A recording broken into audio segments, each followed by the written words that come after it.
공과 방망이 대신 펜을 든 기자들의 날카로운 시선, 유쾌한 입담으로 지역사회 이슈를 던진다. 시사토크 견제구입니다. 안녕하세요.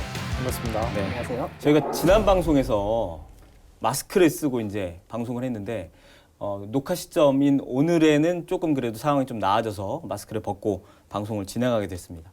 다들 들어오실 때 손 소독제하고 발열 체크 다 하셨죠? 어딜 가든 하지 않습니까? 저는 기자님께서 직접 발을 체크해 주시지 않았습니까? 네, 제가 해줬습니다. 혹시 몰라서. 아무쪼록 사회적 거리두기가 다시 또 상향되지 않았으면 하는 그런 바람이고요. 이제 가을이잖아요. 가을하면 이제 독서의 계절이고, 그래서 오늘 견제구 주제도 이제 책과 관련된 걸로 정했는데, 사실은 두 분을 동시에 이렇게 한 테이블에 이렇게 모신 이유가 있습니다. 뭘까요? 뭘까요? 또 맞춰야 되는. 아니, 맞출 필요는 없고요. 두 분이 이제 전공이 문예창작학과 맞죠?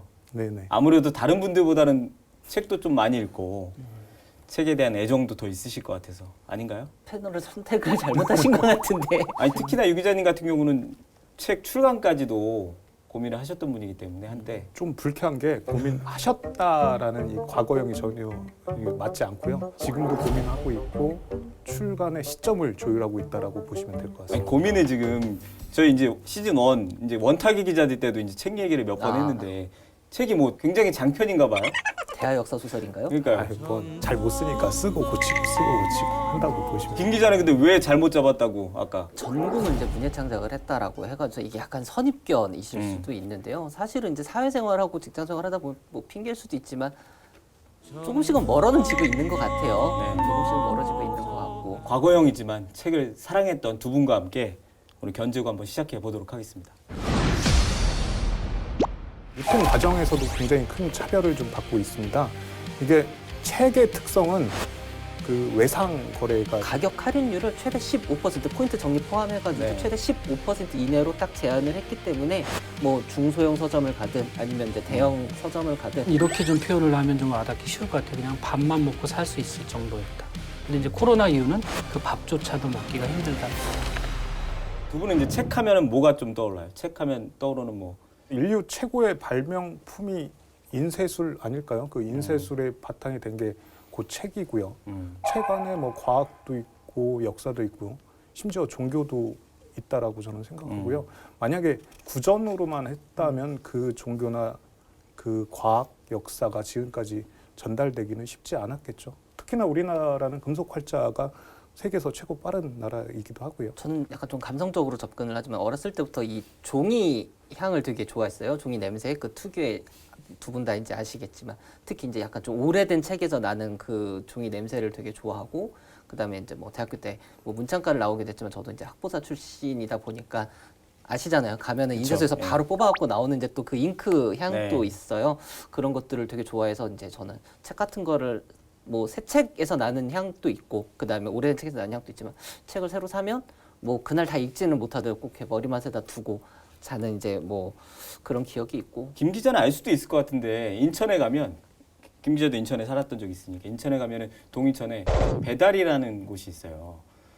책방 골목이 네. 있는데 지금은 제가 가본 지 오래돼서 지금의 모습은 모르겠어요. 근데 부산에 가면 보수동이 유명하잖아요. 예. 거기처럼 이제 인천에는 여기가 유명한데 학교 다닐 때는 뭐 참고서든 뭐 책을 살 때는 항상 여기서 저는 책을 샀거든요. 뭐 이 장소가 좋았다기보다는 책값을 많이 할인해줘서 예. 뭐 학기초나 이럴 때 참고서 많이 사잖아요. 제 기억엔 몇십 단위로 산 것 같은데 책값을. 그럼 이제 어머님이 그때는 뭐 카드 이런 게 아니었으니까 이제 책값을 주시면 거기서 이제 할인을 받아서 좋았죠. 서점이라고 하면 그 이후에 학창 시절로 올라가는데 그때 생각해 보면 그 만남의 장소였던 것 같아요. 지금이야 뭐 어디 있는지 확인하고 있죠. 그쪽으로 넘어가는 경우가 좀 있지만 그때는 꼭 어디 장소를 얘기하고 몇 시에 만나자 뭐 이렇게 했잖아요. 근데 뭐 어디 시계탑 앞 이러면 그 기다림이 굉장히 지루했는데 서점에서는 네. 그 기다림이 좀 즐길만 했던 걸로 기억하고 있습니다. 보통 서점들이 어느 지역이든 가장 핫한 번화가에 좀 예전에 있었던 것 같아요. 제가 초중고등학교 나왔었던 이제 강화도에도 가장 큰 번화가의 서점이 이제 대로변을 중심으로 딱 2개가 있었고 거기 앞에서 보자라고 하면 이제 뭐 거기서 만나기도 하고 그렇죠. 예. 특히나 그 잡지 코너에 사람들이 몰려있던 기억이 있었던 것 같아요. 그렇지 않나요? 조금 시기가 다른 것 같아요. 그때는 뭐 휴대폰도 없었고, 그러니까 뭐 지역에서는 뭐 시골이 아니더라도 도시 안에서도 랜드마크 역할을 서점이 했었던 것 같고. 그런데 그래서 그런 서점을 두 분은 최근에 마지막으로 간 게 언제예요? 저는 올 1월 코로나 발생 직전에 한번 갔었던 것 같고요. 코로나 발생 이후에는 아예 뭐 그렇게 좀 사람들이 많이 몰리는 백화점이라든가 아니면 그런 것들을 좀 찾아가긴 좀 어려운 것 같았습니다. 전 최근에 구매한 책들은 다 인터넷으로 주문을 했고요. 생각해봤더니 이것도 재밌는 기억이 하나가 있더라고요. 제가 한 2년 전에 네. 크리스마스 이브로 확실히 기억을 하는데요.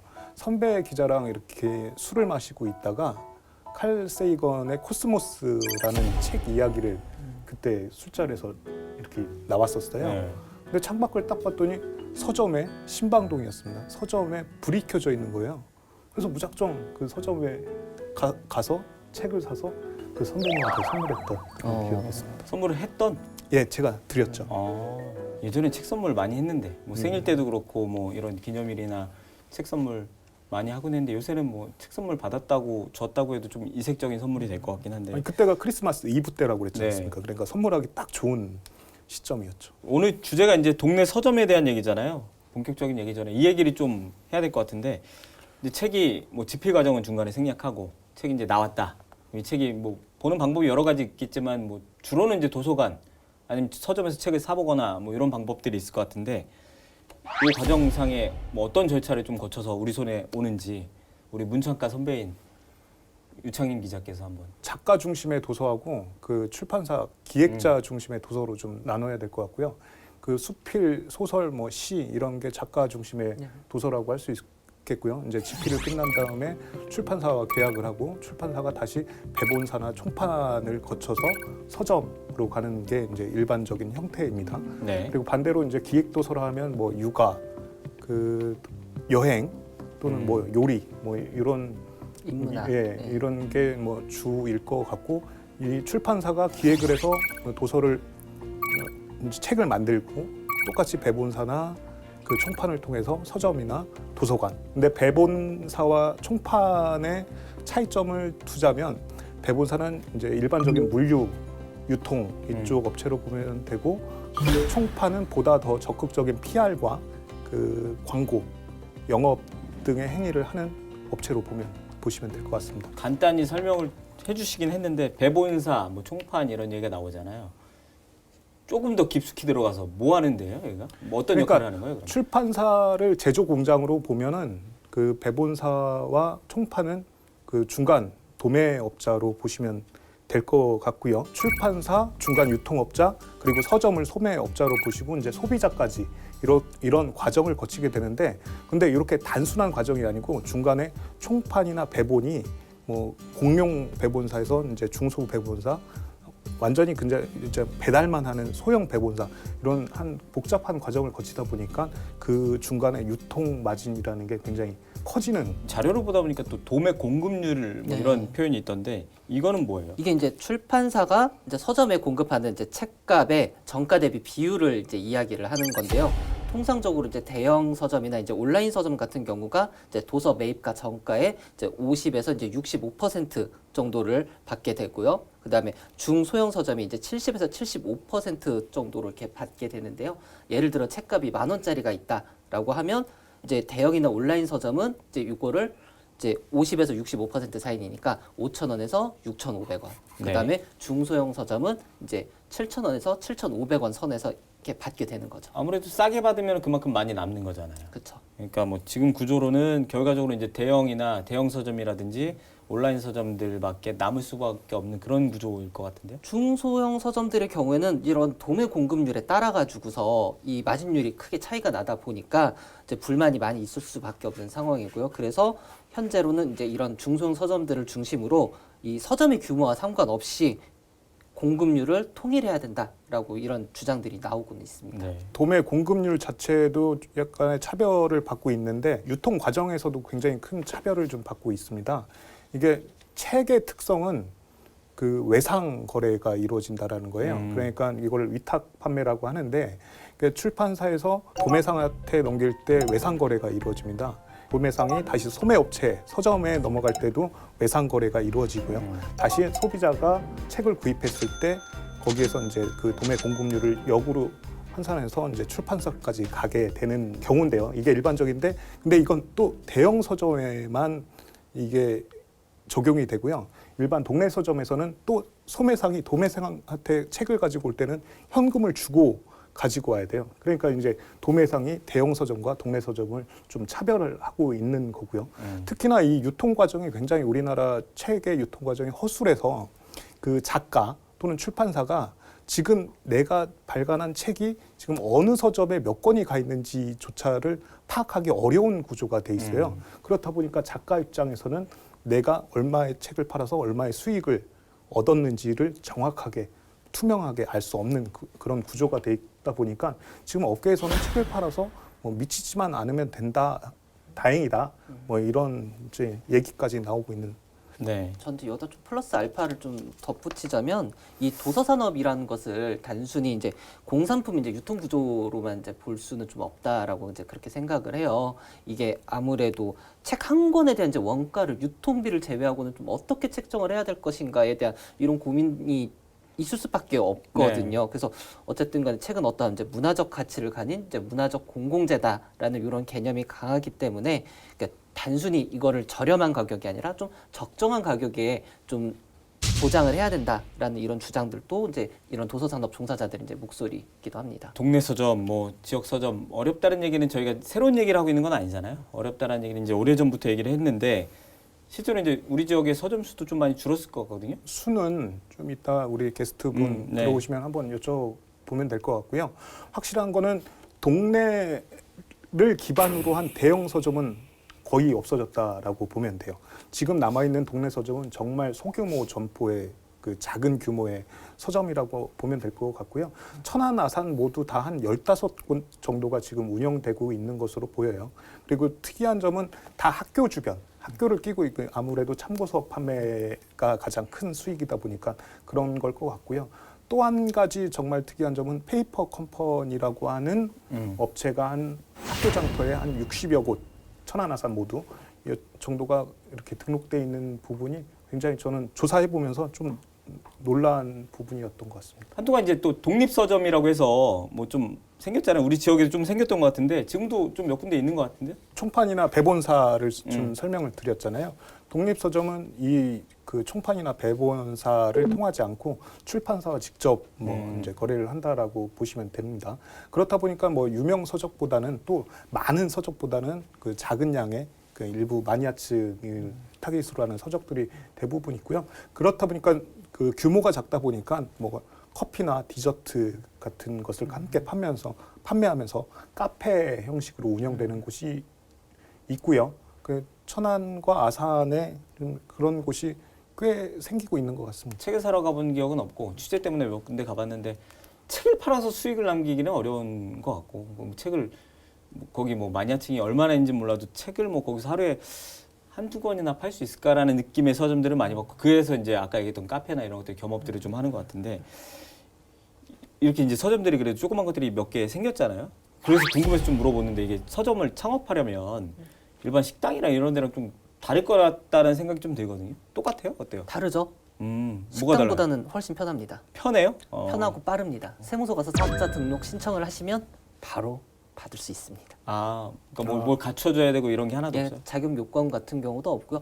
오히려 식당 같은 경우는 가가지고서 보건소에 가가서 보건증도 받아야 되고 뭐 이런 절차들이 있잖아요. 뭐 그런 거 상관없이 뭐 어떤 자격증도 필요 없습니다. 그러면은 뭐 독립 서점, 커피나 디저트를 파는 곳은 오히려 더 복잡하겠네요. 그 이제 일반 음식점 허가를 그거는 같이 그걸 받아야 또 되니까. 조금 덧붙이자면 이제 페이퍼 컴퍼니라고 저희가 잠깐 얘기를 했잖아요. 그래서 이런 페이퍼 컴퍼니가 잠시 뒤에도 이야기를 하겠지만 단기간에 이렇게 좀 성장할 수 있었던 이유도 이런 이제 절차적인 간소화, 그다음에 상당히 진입 장벽이 낮은 이런 문제들도 이제 함께 있다라는 거. 예. 네. 동네 책방이라고 부를 수 있는 만한 서점들이 이제 굉장히 많이 줄었는데 가장 큰 원인은 어쨌든 뭐 대형 서점도 있고 그렇지만 이제 온라인 서점으로 활성화가 가장 큰 원인인 것 같아요. 저도 그렇고 뭐 좀 전에 아까 유 기자도 그랬지만 대부분 책을 이제 가지 않고 사는 게 이제 일반화돼 있으니까 인터넷을 하면 뭔가 더 쌀 것 같고 저도 책도 마찬가지라고 생각을 했거든요.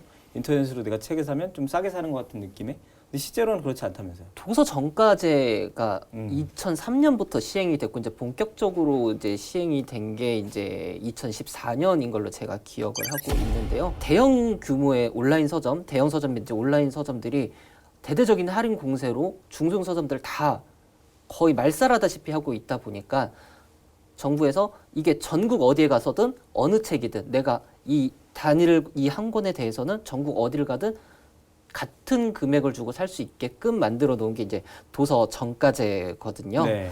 근데 이게 매년 이제 3년마다 이제 갱신이 돼야 돼서 올해 11월 이제 이게 일몰을 앞두고 있는데요. 그래서 지금 이제 한참 이 도서 정가제에 대해서 이제 어떻게 좀 개선이 필요한지 아니면 현행대로 유지를 해야 되는지에 대한 논의가 이제 계속 진행이 되고 있습니다. 음료수를 사 먹어도 동네 편의점과 슈퍼와 마트와 가격이 조금씩 다 다르잖아요. 네. 어떤 것들은 뭐 마트가 더 비쌀 때도 있긴 하지만 어쨌든 비교적 큰 데 가면 좀 더 싸게 산다는 인식이 있는데 책은 이제 그렇지는 않은 모양이에요. 도서 정가제 때문에. 이게 법으로 정해져 있는데요. 가격 할인율을 최대 15% 포인트 적립 포함해가지고 네. 최대 15% 이내로 딱 제한을 했기 때문에 뭐 중소형 서점을 가든 아니면 이제 대형 서점을 가든 크게 뭐 한 몇백 원 아니면 뭐 많게는 한 1,000 얼마 정도 선에서 이 정도 차이 정도밖에는 없습니다. 네. 온라인 서점이 활성화되면서 오히려 책값이 올랐다 이런 지적도 좀 있더라고요. 정확히 얼마나 비율이 높아졌나 이거는 좀 구분하기가 어려울 것 같고요. 네. 다만 그건 소비자가 현혹돼서는 안 될 부분이 한 가지가 있는데 온라인 서점의 가장 매력은 이제 무료 배송에 네. 빨리 자기가 가지 않고 이제 온다라는 거죠. 그런데 이 무료 배송 안에는 그 아예 책값에 그 처음부터 기존 정가보다는 높여서 그 사실상 무료 배송이지만 책 안에 그 배송비가 포함되게끔 이런 약간의 그런 트릭이 있기 때문에 그런 거는 좀 유의하시는 게 좋지 않을까 생각합니다. 지역 서점 문제 많이 어렵다고 해서 지자체에서 이제 지원책도 좀 뭐 일부 나오는 것 같기도 하고 뭐 지원 조례를 만드는 것들도 좀 있더라고요. 최근 천안을 그 지역구로 하고 있는 오인철 네. 충남도의원이 충청남도 지역 서점 활성화 조례안 개정 조례안이 네. 발의를 했고 이게 수정 가결된 걸로 알고 있는데요. 이 개정안에는 그 지역 서점의 정의를 좀 내려놨어요. 네. 그러니까 도내에 1년 이상 사업장을 둔 소상공인으로 이렇게 구체화를 했는데요. 이건 아무래도 직전에도 얘기했지만 그 페이퍼 컴퍼니를 겨냥한 게 아닌가라는 해석을 하고 있고요. 그리고 천안과 아산에도 천안 뭐 지역 서점 활성화 조례, 네. 아산 지역 서점 활성화 조례안이 이미 2017년도에 그 제정이 돼서요. 지금 뭐 이제 운영 중에 있습니다. 정부에서도 이제 올 3월이었죠. 문체부에서 이제 지자체 그다음에 각 교육청 이제 공공기관에서 이제 도서 구매 시 이제 지역 서점을 좀 우선적으로 활용해 달라고 이제 권고 아닌 부탁을 했었죠. 부탁을 좀 했었는데요. 이는 이제 근데 원래부터 이제 이 부분에 대해서는 도서 정가제 시행 이후부터 이제 지역 서점 많이 사 주십시오라고 정부에서 계속 이야기를 했었는데요. 이번에는 이제 특히나 이제 아까도 얘기했지만 이제 건설업이라든가 그다음에 뭐 외식업 뭐 전혀 이제 도서 관련업 이 서점업하고 상관이 없는 부류에서 공공기관에 입찰을 하려고 하는 이런 사례가 좀 계속 지속적으로 점점 늘고 있다 보니까 정부가 이제 다시 한번 이런 부분 일정 부분 좀 걸릴 수 있는 장치를 마련을 해서 각 지자체랑 이제 특히 이제 교육청에서는 지역 서점 좀 제대로 좀 활성화를 할 수 있게 이용을 많이 해달라라고 이제 권고를 했습니다. 찾아보니까 뭐 동네 서점 뭐 바로 대출 서비스 뭐 정확히는 모르겠는데 뭐 도서관처럼 뭐 동네 서점을 뭐 활용하는 서비스라고 하는데 저도 이용은 안 해봐서 근데 찾아보면은 동네 서점과 관련된 뭐 행사도 좀 있는 것 같고 여러 가지 있으니까 그건 좀 알아보시면 좋을 것 같고요. 방금 말씀하신 그 제도가 희망도서 바로 대출제라는 네. 걸로 보이는데요. 이 희망도서 바로 대출제는 뭐냐면 자기가 읽고 싶은 책을 도서관에 신청을 하는 게 아니에요. 읽고 싶은 책을 그 동네 서점에 신청을 하면은요. 그 동네 서점은 그 주문 도서를 한 2, 3일 안에 구매를 해서 그 이제 신청한 그 시민에게 제공을 하고 그 시민은 그걸 읽고 그 지정된 도서관에 다시 반납하는 이게 그 조례안을 근거로 해서 지금 이루어지고 있고 천안 중앙도서관은 100% 지역 서점을 통해서 책을 구매하고 있는 걸로 알고 있습니다. 도서관에 있는 책을 살 때 네네. 근데 도서정가제를 엄청 잘 지키고 있는 책들이 있는 거 혹시 두 분 아세요? 모르겠는데요. 선거 시즌만 되면은 정치인들이 출판 기념회 하면서 10,000원짜리 책 엄청 팔고 있잖아요. 네. 이게 얼마나 도서정가제를 잘 지키고 있는 책들입니까? 저는 판매자는 잘 지키는데 구매자가 안 지키는 문제죠. 그렇죠. 네. 그거는 뭐 이제 네. 차치하고요. 그런데 저는 그래서 이 그 동네 정치인들이 뭐 끊임없이 앞으로도 끊임없이 이 책을 발간할 텐데 이 책을 반드시 동네 서점에서 판매를 하게끔 법에서 명시를 했으면 어떨까 하는 좀 제 네. 이번 요 주제를 듣고 그 생각을 해봤는데요.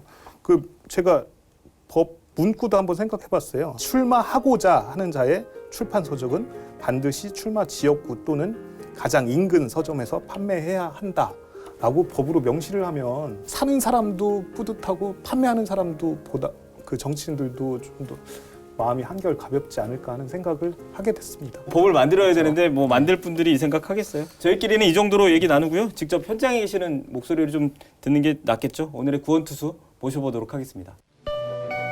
시사토크 견제구 오늘의 구원투수 입장합니다.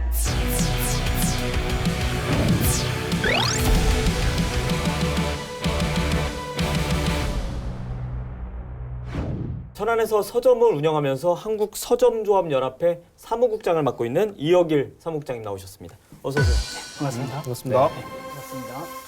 저도 사실 오늘 처음 뵀거든요. 네. 대표님을. 뭐 저희 방송에도 처음 나오셨고 본인 소개 부탁드립니다. 예, 저는 뭐 앞에서 소개했던 것과 같이 현 그 대교 문고를 운영하는 대표면서 그 한국서점조합연합회 사무국장 일을 하고 있는 이혁일입니다. 다시 한번 인사드리겠습니다. 반갑습니다. 네, 반갑습니다. 소속돼 있는 한국 서점연합회는 어떤 단체인 거죠? 큰 서점들만 모인 게 또 있어요. 서울에는. 그 다음에 이제 저희들처럼 조그만 동네 서점도 포함되어 있고 또 아까 법인체 서점도 포함되어 있는 서점이 바로 그 한국서점연합회입니다. 근데 한국서점연합회는 비영리 단체예요.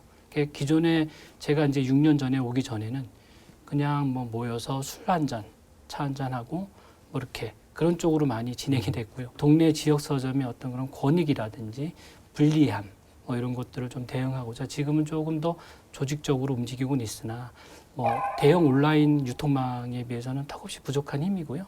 예, 그래서 저희들은 그런 어려움을 좀 토로하고 있는 입장이라는 거죠. 그럼 한국 서점연합회를 동네 서점의 뭐 결집체 뭐 이렇게 이해해도 되는 무방한 건가요? 그렇죠. 가입률이라고 해야 되나요? 네. 뭐 80에서 90% 이상 한국 서점연합회에 소속돼 있고요. 이 서점연합회는 아까도 말씀드렸지만은 나중에도 또 얘기가 되겠지만은 진짜 지역 서점인지 그렇잖아요, 그죠? 그러니까 책을 파는 곳에 대한 정의를 한 번도 생각해 본 적은 아무도 없었을 겁니다.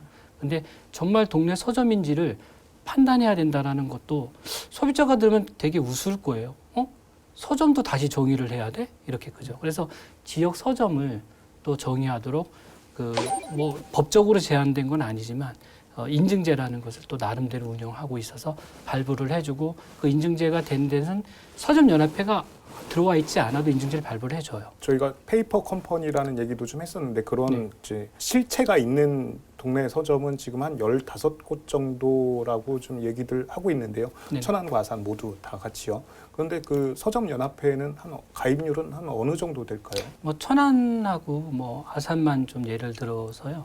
그 10개에서 11개 정도 가입을 돼 있으니까요. 예, 뭐 86%뭐 이렇게 좀 돼 있는 것 같습니다. 궁금한 게 한 가지 있는데요. 이게 그 천안과 아산은 비교적 도시 규모가 좀 있는 도시라고 판단을 하고요. 네네. 그보다 훨씬 적은 예를 들어서 뭐 예산, 청양, 서천 뭐 이런 곳에는 지금도 서점이 존재하고 또 이 연합회도 가입이 돼 있나요? 지금 현재 그 각 지역별로 서점 연합회에는 가입이 돼 있어요. 네. 그런데 아까도 얘기했지만 이것은 뭐 자율적인 부분이기 때문에. 근데 이번에 이제 아까 도조례도 제정이 됐지만 그 전에 이제 저희들이 그 양승조 도지사님을 만나서 간담회를 좀 했어요. 하면서 이제 어떤 얘기를 했냐면 지역 서점 활성화를 위해서 좀 힘을 좀 써주십시오 이렇게 부탁을 좀 드렸거든요. 그렇게 얘기를 하면서 이제 지사님께서 뭐라고 말씀을 하셨냐면 지역 농산품도 지역에서 써주는데 왜 최근 그동안 안 그랬지? 이제 이런 질문을 하셨어요. 하시면서 이제 도서관에 쭉 만나서 뭐 페이퍼 컴퍼니 얘기도 했지만 지금 현재 충남도에 있는 정말 지역 서점을 묶어서 이제 공급을 좀 우선적으로 배려하는 한국 서점 연합회라는 그 단체에서 들어가 있고 안 들어가 있고가 중요한 것은 아니고 그 지역 서점이 실제로 운영되고 실제로 존재하는 것에 대한 데 초점을 좀 맞추고 얘기를 진행하면 좋을 것 같습니다. 다 어렵다고는 하는데 자영업자들 뭐 뭐 잘 되는 데가 없는 것 같아요. 그렇습니다. 근데 이제 저희 동네 서점은 코로나19 전에도 사실은 한참 전부터도 어려웠잖아요. 네네. 어느 정도 어려운지 좀 얘기를 해주신다면. 일단 이렇게 좀 표현을 하면 좀 와닿기 쉬울 것 같아요. 그냥 밥만 먹고 살 수 있을 정도였다. 근데 이제 코로나 이후는 그 밥조차도 먹기가 힘들다. 이렇게 좀 얘기를 하면 되고요. 코로나19로 뭐 구매량이 늘고 줄고는 제가 모르겠는데 온라인 시장으로 몰려서 좀 가져가는 피해도 우리 오프라인 서점, 우리 동네 서점들은 그런 부분에서 좀 있는 건가요? 온라인 시장과 이제 오프라인 시장은 약간 좀 구분돼 있어요. 그게 이제 어떤 의미냐면 온라인 시장에서 책을 많이 뺏기고 있는 건 사실이지만 이제 좀 세팅이 돼 있다라고 표현돼야 되나? 그러니까 오프라인에서 책을 구매하는 그 어떤 율과 오프라인에 구매하는 율은 정해져 있어요, 대충. 그래서 그 율에서 조금 더 뺏어오고 안 뺏어오고의 차이라는 거죠.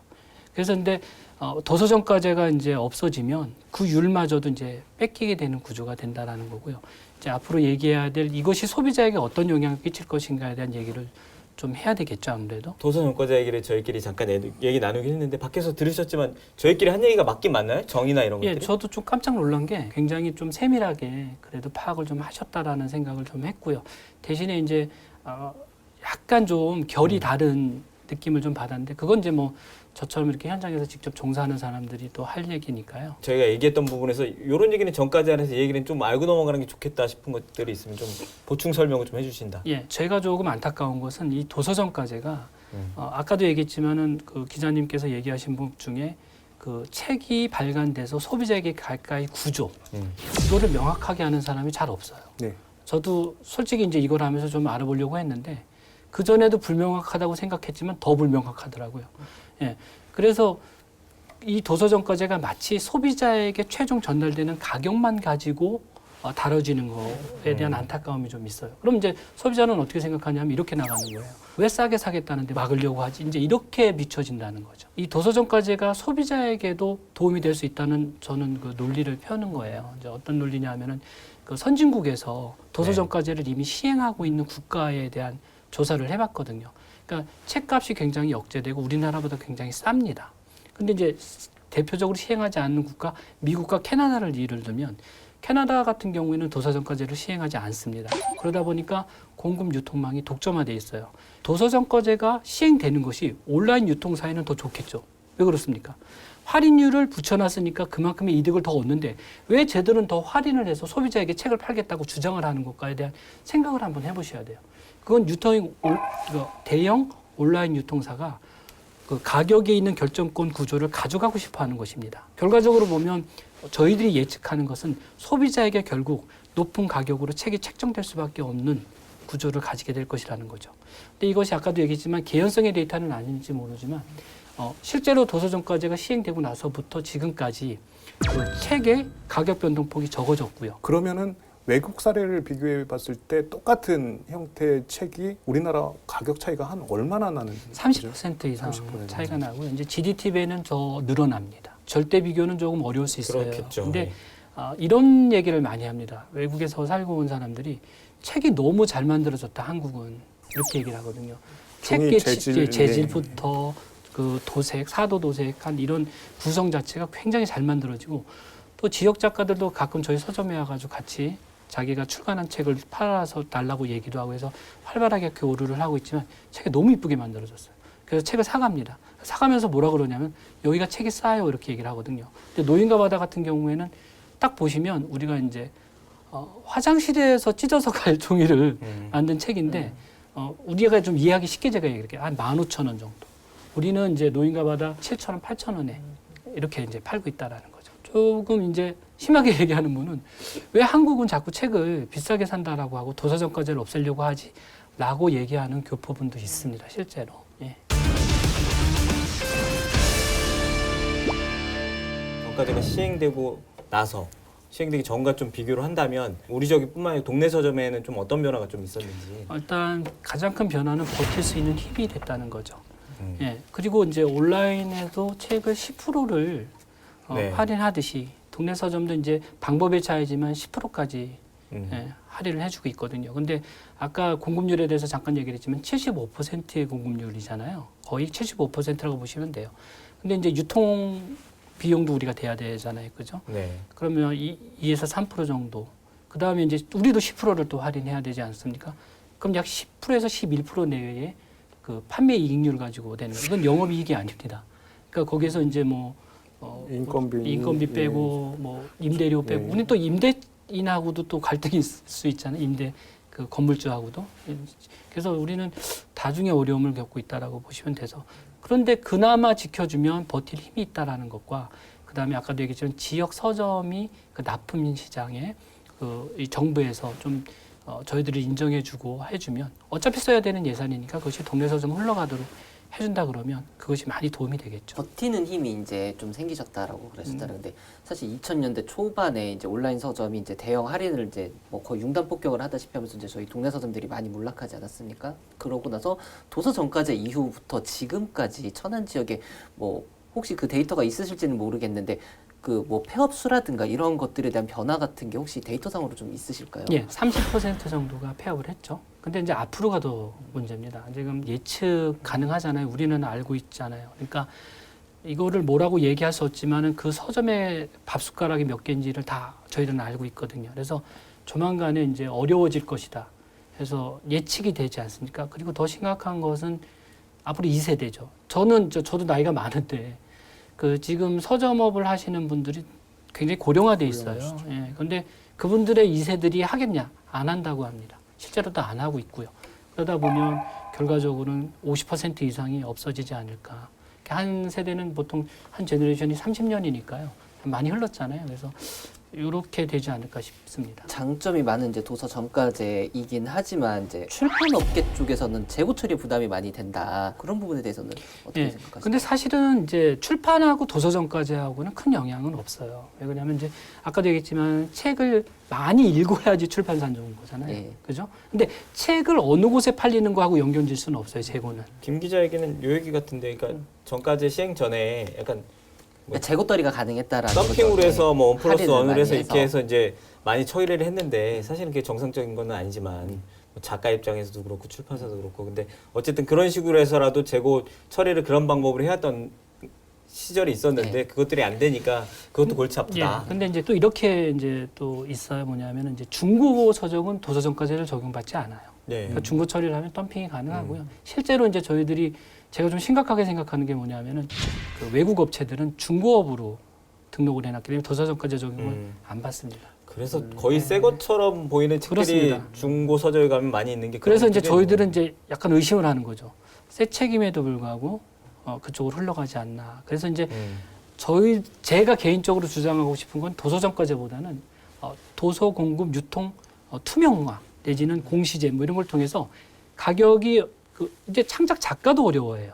다 아시지만 작가들도 꼭 부자가 돼야 되지 않습니까? 근데 그렇지 않잖아요. 극단적으로 얘기를 하면. 그래서 작가가 창작물을 내고 그것이 공정하게 돈을 받고 또 그것이 소비자에게 공정하게 가게서 어떤 사람이 특정하게 그 이득을 많이 취하지 않는 그 유일한 방법은 그 유통의 투명화. 그것이 이제 소비자에게도 공지가 돼서 그걸 통해서 선택을 좀 받을 수 있도록 하는 것이 저는 최종 바람이라고 생각하거든요. 근데 제 혼자만의 목소리라서 굉장히 힘들겠죠. 정가제가 없으면은 이게 폐지가 되면은 지역 서점이 존재할 수 없다고 보시는 거잖아요. 그렇습니다. 존재할 수 없으니까 이제 기존에는 뭐 동네 서점도 있고 대형 서점도 있고 온라인도 있고 여러 가지 뭐 지역에도 좀 규모가 큰 데도 있고 여러 가지 형태가 있어서 가격 경쟁력이라는 게 있어서 지금 이렇게 유지가 되는데 정가제가 없으면은 이제 지역 서점이 없어지다 보니까 그런 경쟁 자체가 안 돼서 책값이 오르고 그런 것들이 소비자들에게 피해로 다가올 것 같다 이렇게 이해를 네. 하면 될까요? 예, 뭐 결론적으로 얘기하면 그렇습니다. 얼마 전에 어떤 단체에서는 성명서를 냈는데요. 그러니까 도서정가제를 폐지하려는 사람들이 그 뭔가 소비자를 호도하고 있다. 뭐 이런 주장을 펼치는 거로 알고 있는데 여기에 대해서 뭐 좀 부가적인 설명 좀 예, 그래서 부탁드릴게요. 앞단에서 설명했듯이 그 소비 가격의 억제력, 그다음에 독점 공급망을 통해서 경제 원리거든요. 그거는 독점을 하게 되면 가격은 오르게 돼 있고 서비스는 낮아지는 것이 그 뭐 인류 통계학적으로도 나와 있으니까요. 전 그렇게 뭐 그 대답을 좀 가름하고 싶습니다. 도서 정가제가 지금도 완전히 만족할 만한 수준은 아니다. 뭐 완전 도서 정가제까지는 바라는 않지만 뭐 그런 얘기도 잠깐 해주셨고 지금 원가 공개 얘기도 해주셨는데 그렇게 됐을 경우에는 좀 어떤 변화가 있을까요? 그렇게 되면? 소비자의 선택을 억제하는 것은 아니고요.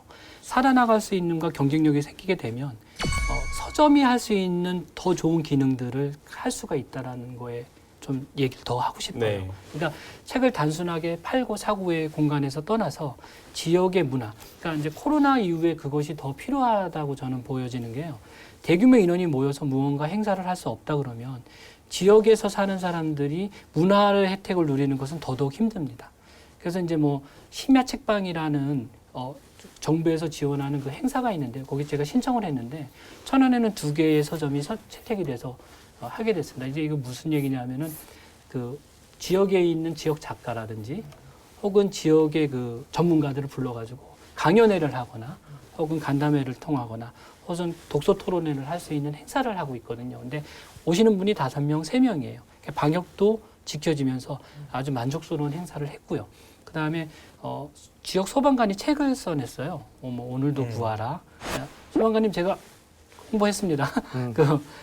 지역 소방관께서 이제 저희 서점에 오셔가지고 그 독서 토론회 같은 거를 좀 하고 싶다라고 얘기를 했는데 그분이 하려면 어떻게 합니까? 큰 데를 빌려서 그럴 수는 없잖아요. 근데 동네 서점이 있음으로써 그걸 했거든요. 그래서 너무 기뻐하고 온 분들도 너무 재밌었다라고 얘기를 하거든요. 그러니까 이런 것들이 가능합니다. 그래서 지역 서점이 꼭 책만을 팔고 사는 것이 아니고 스레바를 신고 저녁에 갑자기 책 보고 싶다 그러면 또 와가지고 책 한 권 보고 냄새 맡고 갈 수 있는 그죠?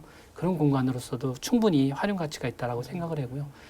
결론적으로 조금 더 말씀을 드리면 저는 도서정가제를 떠나서 서점이 고유문화 업종 콘텐츠로 지정이 되는 것을 지금 하려고 합니다. 뭐 서울에서 오래된 아파트를 계속 한동안 뭐 살려서 추억을 간직하자 아파트조차 그거를 지켜내는데 책은 인류 3대 문화 중에 하나잖아요. 물론 이렇게 거창하게 얘기 안 해도 서점에서 온 추억이라든지 또 서점이 갖고 있는 문화적 가치는 좀 지켜줘야 된다고 생각하는 사람입니다. 저희가 그 충청남도 뭐 지원조례, 천안시 지원조례, 아산시 지원조례 뭐 등등을 좀 얘기를 했는데요. 그 동네 서점에서 받아들이는 이 지원조례 이후 실제 그 어떤 지원을 피부로 느끼는 게 있는지도 좀 궁금한 부분이 있거든요. 사실 이 전에는 조례 전에는 학교 장터를 이제 예를 좀 들면 17년도부터 20년도까지 제가 이제 그 정보 공개를 통해서 그 계약 건수에 대한 그 전체 조사를 했거든요. 물론 여기는 좀 한두 개 학교는 좀 빠져 있지만 대부분의 학교를 제가 조사를 했는데 이 년도에 1,600여 건을 계약을 했습니다. 뭐 계약 금액은 뭐 말씀을 드리진 않는데 이 중에서 정말 순수하게 지역 서점이 계약한 건수는 105건입니다. 그러니까 10%가 채 안 된다는 거죠. 네. 예. 그런데 이렇게 철저하게 외면된 지역 서점이 이제 얘기를 하기 시작한 거예요. 그래서 조례를 만들고 근데 그 조례를 좀 오해하시는 분이 계세요. 뭐냐면은 지역 서점만 책을 줘야 된다라는 규정은 없습니다. 예. 이제 지역 서점을 규정하고 지역 서점을 좀 지원해 주는 정책을 좀 폈으면 좋겠다라고 돼 있거든요. 말을 좀 풀어서 얘기를 하면 결국 다시 말해서 누구나 다 서점업을 할 수 있고 심지어는 어떤 학교는 칸막이 업체가 책을 납품을 했거든요. 네. 그래서 저희들이 전화를 했어요. 저희 지역 어차피 학교도 지역에 있지 않습니까? 뭐 지역에 있는 것들을 써주고 하는 것이 나쁜 것은 아니지 않습니까? 지역의 그 재화가 지역에 소비되고 하는 거니까요. 그런데 이제 얘기를 하니까 법적으로 문제 없는데 뭐가 문제냐 이렇게 얘기를 했다라는 거죠. 그러니까 그래서 저희들이 이제 이 조례를 제정하고 하면서 중앙도서관에서 뭐 바로 대출제라든지 납품을 좀 지역 서점 우선화로 하다 보니까 아무래도 굉장히 도움이 많이 되고 있습니다. 예. 그리고 또 버틸 수 있는 힘도 있고 또 버틸 수 있는 힘이 있다 보니까 지역민들과 같이 무엇을 할 수 있을까 하는 생각도 하게 되고요. 사실 뭐 이런 얘기는 좀 쑥스럽지만 저희들이 연말에 그 불우이웃에게 책을 전달하거나 하는 그런 서점인들이 노력도 하고 있거든요. 그래서 지역민과 좀 같이 공감하고 뭐 판매 목적만 아니고 같이 문화를 호흡한다라는 그런 자부심 가지고 있다라는 걸 좀 말씀드리고 싶어서. 근데 아무래도 그 바로 대출제라는 게 아는 분들이 반복해서 신청하는 경우가 많을 것 같아요. 그럴 수도 있는데 이제 우리가 이제 첫 시행이거든요. 예. 근데 이제 경기도에서 처음 시행을 했고요. 그다음에 이제 세종에서 시행을 했는데 굉장히 지금 확대가 돼 있습니다. 우리는 예산이 지금 어떻게 보면 약간 시범적 운영이에요. 예, 그래서 제가 알기로는 2천만 원 내에서 지금 책정이 돼서 운영을 하고 있고 그것도 이제 기책정된 금액이 아니고 이제 조금 금액을 끌어다가 쓰고 있는 걸로 저는 알고 있거든요. 근데 저희 서점 같은 경우에는 지금 책 건수로는 3개월간 거의 그 100권에 육박하는 책을 지금 보고 있거든요.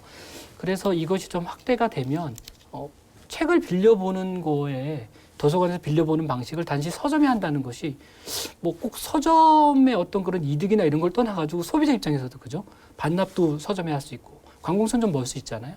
그러니까 굉장히 그 좋은 제도죠. 저희가 사실은 이제 오늘 요 얘기를 좀 나누려고 모신 것도 있는데 이제 페이퍼 컴퍼니 얘기 아까 또 잠깐 언급했는데 시청자분들은 그게 뭐야라고 생각을 좀 하실 것 같아요. 어쨌든 지금 실제로 서점은 갖춰져 있지 않고 책 한 권도 없는 사무실에서 실제로 이제 관공서에서 하는 뭐 공모 사업이라든지 어떤 입찰이나 이런 데 응찰을 해서 이제 좀 낙찰을 받고 납품을 한다는 거잖아요. 책은 갖고 있지 않으면서.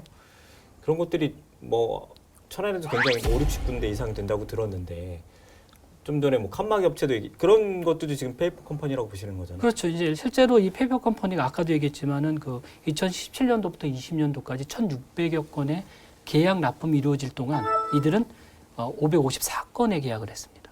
우리 천안만 얘기하는 거예요. 그렇습니다. 천안만.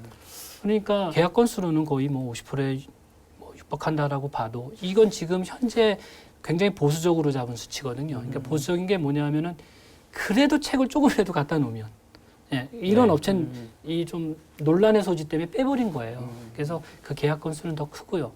어느 학교라고 특정 지어서 얘기할 수는 없지만은 지역에 있는 학교는 설립부터 시작해서 끝까지 90% 이상을 그 한 곳에 계약을 했습니다. 서점도 아니고. 그래서 전 굉장히 좀 의아했거든요. 이 업체가 도대체 무슨 업체인지. 녹화 끝나고 실명 좀 한번 알려주시기 바랍니다. 근데 어쨌든 간에 이제 이렇게 페이퍼 컴퍼니로 활동을 하고 입찰을 해도 법적으로 문제가 없는 거잖아요. 그렇습니다. 그래서 이제 이 행안부법을 조금 좀 섭섭한 거죠. 용어가 좀 이상한데 서점업을 낸 사람이 반드시 납품을 받아야 된다는 거랑 일치를 시키는 거예요. 물론 하자는 없지만 제가 얘기했던 그 행정이라는 것은 행정을 집행하는 사람들은 무엇이 합리적인가? 또 어떤 것을 살펴봐야지 좋은 것인가를 판단할 수 있잖아요. 근데 그것조차 판단을 안 하고 서점업이니까 아무나 해도 된다라는 것. 문제가 법적으로 없지 않습니까? 이렇게 얘기를 한다는 거예요. 그래서 서점업이 반드시 공공납품을 업을 낸 사람들 모두다가 서점을 납품해야 된다는 그런 논리도 없잖아요. 반면에 우린 또 그렇게 얘기할 수 있습니다. 그러니까 동네 서점도 납품을 받아도 문제가 없지 않습니까? 이 얘기를 한다는 거죠. 식당을 하려고 해도 뭐 어떤 집기가 필요하고 뭐 어떤 위생 상태라는 이런 것들에 대한 점검이나 이런 것들이 필요한데 우리 서점은 책이 없어도 서점을 운영할 수 있다는 거죠. 서점업으로 그렇습니다. 등록하는 건 문제가 없다는 그렇습니다. 거잖아요. 예.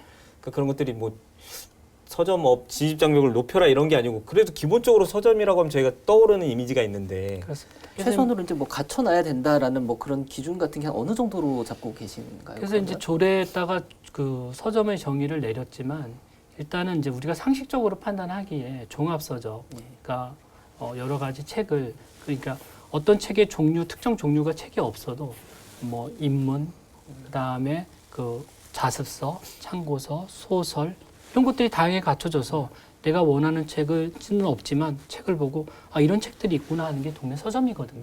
근데 그걸 명문화하고 규정화한다는 것은 사실 쉽지는 않아요. 그래서 이제 우리가 도서 납품을 하는 그 조건들이 서점 업무를 둔 사람이 아니고 그 중앙도서관 같은 경우는 실제로 실사를 통해서 본 거죠.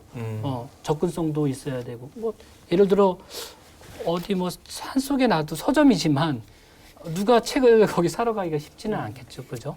예. 그렇게 이제 얘기를 좀 하는 거고 그래서 법제화 명문화하는 것은 행정법과 상위법하고 그다음에 조례를 관계를 해서 조금 더 보완할 생각입니다. 동네 서점 바로 대출제에 대해서 굉장히 수혜를 입으셨고 더 커졌으면 더 좋겠죠. 이제 예산 범위가.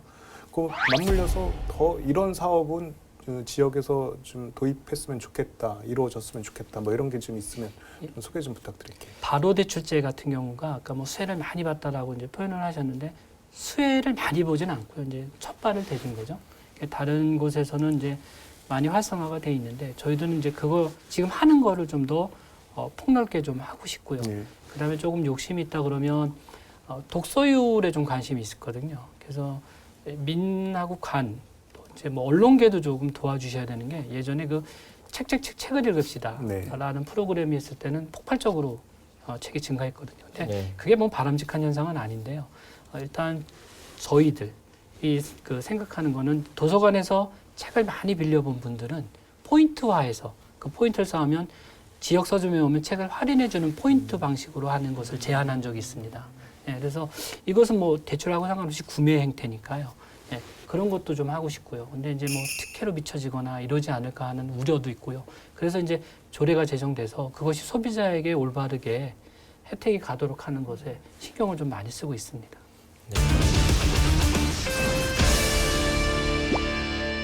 이 시간 나와주셔서 여러 가지 좋은 말씀 주셨는데요. 그래도 이 얘기는 좀 오늘 하고 싶었다. 뭐 시청자도 좋고 독자도 좋고 뭐 소비자도 좋고 정부도 좋고 좀 한마디 해주시고요. 녹화 소감도 같이 부탁드립니다.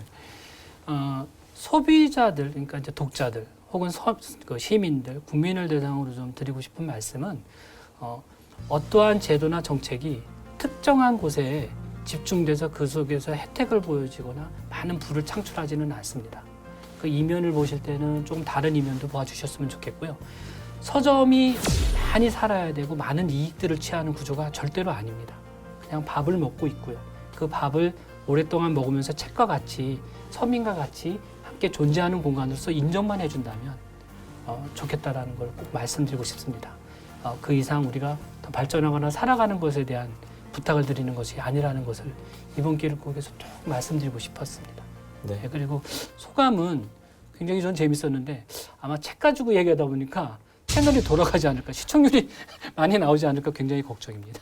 많이 봐주실 거예요. 대표님 오늘 그 나와주셔서 감사드리고요. 아까 저는 이 얘기 꼭 드리고 싶은데 유 기자님이 책 저희 한 번씩 사주기로 했거든요. 아, 네네. 네. 같이 가겠습니다. 꼭 여기 가서 저희 아니요, 저희 서점에 안 오셔도 됩니다. 저보다 더 적은 서점에 예. 찾아서 한번 가보세요. 아무튼 저희가 뭐 책을 사든 안 사든 꼭 한번 찾아뵙도록 할게요. 네. 고맙습니다 오늘. 알겠습니다. 감사합니다. 네. 고맙습니다.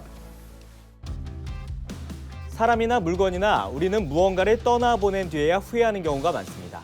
먼지 폴폴 날리며 종이 냄새 가득한 동네 책방도 우리 곁에 언제까지 남아줄지 모르겠습니다. 다소 진부한 표현이지만 독서의 계절 가을, 가까운 책방에 들려보는 건 어떨까요? 택배로 받은 책에서는 느낄 수 없는 공간의 힘을 느낄 수 있을 겁니다. 오늘 견제구는 여기까지입니다. 시청해주신 여러분 고맙습니다.